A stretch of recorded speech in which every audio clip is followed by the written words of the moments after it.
pas été trop sport, on va dire. Il est rentré plusieurs fois dans le laser et à chaque fois j'étais à peu près bien parti, chose que ACR était... j'ai du mal à partir, mais là ça se passait pas mal. Et au dernier départ, je suis mal parti. J'ai perdu 30 mètres sur Varenne. Et c'est parti pour ce 81e prix d'Amérique. Varenne est parti très vite, Jack Hammer est bien parti, Fanidol, départ canon également de Général Dupaume. On appréhende un Serge Gédé dernier du peloton de tête, Brune de Bout, ça a perdu énormément de terrain. Un Serge Gédé dernier. Un Serge Gédé qui est parti très moyennement, Yves Dreux qui se retrouve avant-dernier maintenant. Et l'Italien Varenne va déboucher en tête une première fois devant les tribunes. Et voilà notre favori français également, un Serge Gédé qui doit tirer au large, qui fait un effort meurtrier. C'est vrai qu'il vient en quatrième épaisseur, mais on espère qu'Yves Dreux va pouvoir se rabattre très rapidement. Galopin du Ravari le contre alors qu'on a passé le poteau des 1500 mètres. Et devant, ça va très très fort, c'est un champion Varenne. Il est vraiment facile. Un Serge Gédé est en deuxième position, je vois Yves Dreux qui est obligé de solliciter son partenaire. Il reste en deuxième position, Galopin du Ravari. Ce qu'il a fait ce jour-là, je pense que c'est sa plus belle course. C'était formidable. Refaire 30 mètres à Varenne, c'est phénoménal. J'ai concédé la seconde place pour finir parce que bon, il a marqué le pas.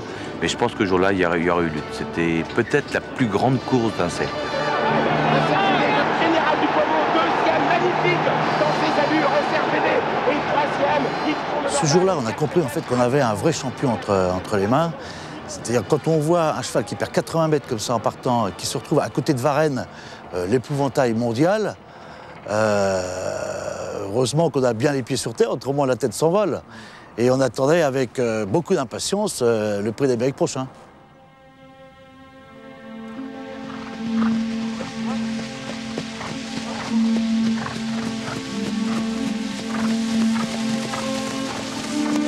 Voilà. Oh mon père. Je rappelle des vieux souvenirs. À mon avis, les amateurs ils vont trembler, je vais recommencer.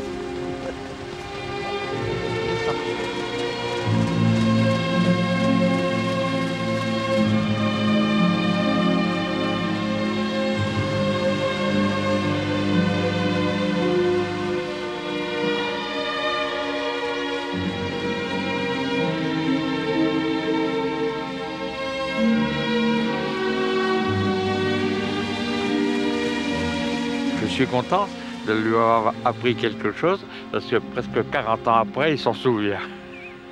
Si je parle pour moi, je me vante peut-être un peu, mais lui, c'était un bon élève quand même.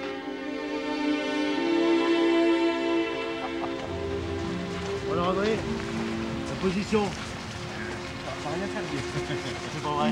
Non, pas rien perdu. Ah non, Bijon, tu vois. Ouais. Allez, vous dites, tu vas plus souvent maintenant. Ça m'a fait plaisir. Hein? Ah, ça m'a fait plaisir. Avant. Oh, il est heureux. Regarde ça. Ça, c'est sa pose. Je suis très grand. C'est moi le patron. Hein? C'est ça.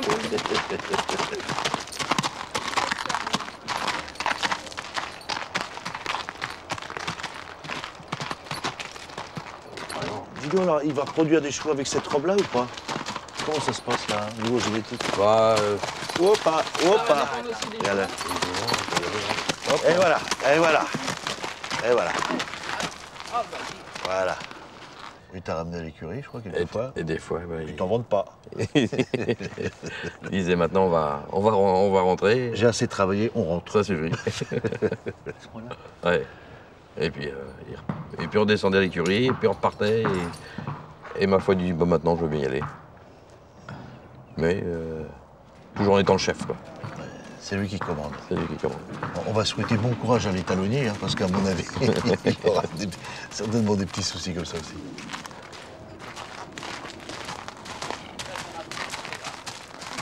Quand on avait une vingtaine d'années, chacun discutait, ils discutaient de leur job de driver. Je vais être entraîneur avec 200 chevaux, l'autre voulait être entraîneur avec 4 chevaux. On s'engueulait, on n'était pas d'accord.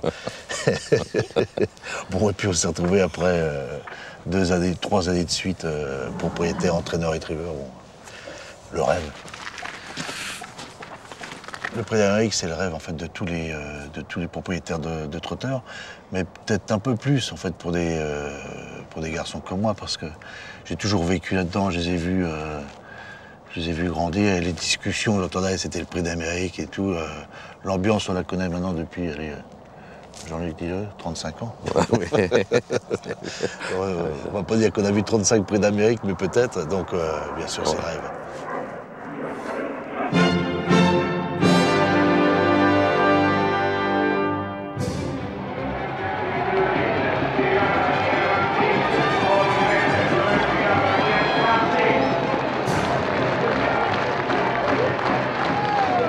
Daguerre Rapide, c'est une histoire tout à fait simple. En fait, il y a l'euphorie.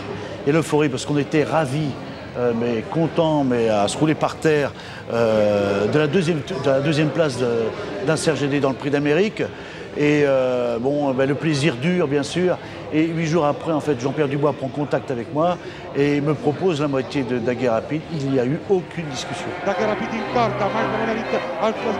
J'ai téléphoné, bien sûr, à mon copain Jean-Luc Bujon pour avoir son acquiescement et on n'a pas discuté. Tout de suite, on a dit oui. C'est la chance, c'est comme ça et ça s'est très bien passé, ça se passe très bien depuis. On a gagné 5 groupes 1, on a tout gagné, c'est fantastique.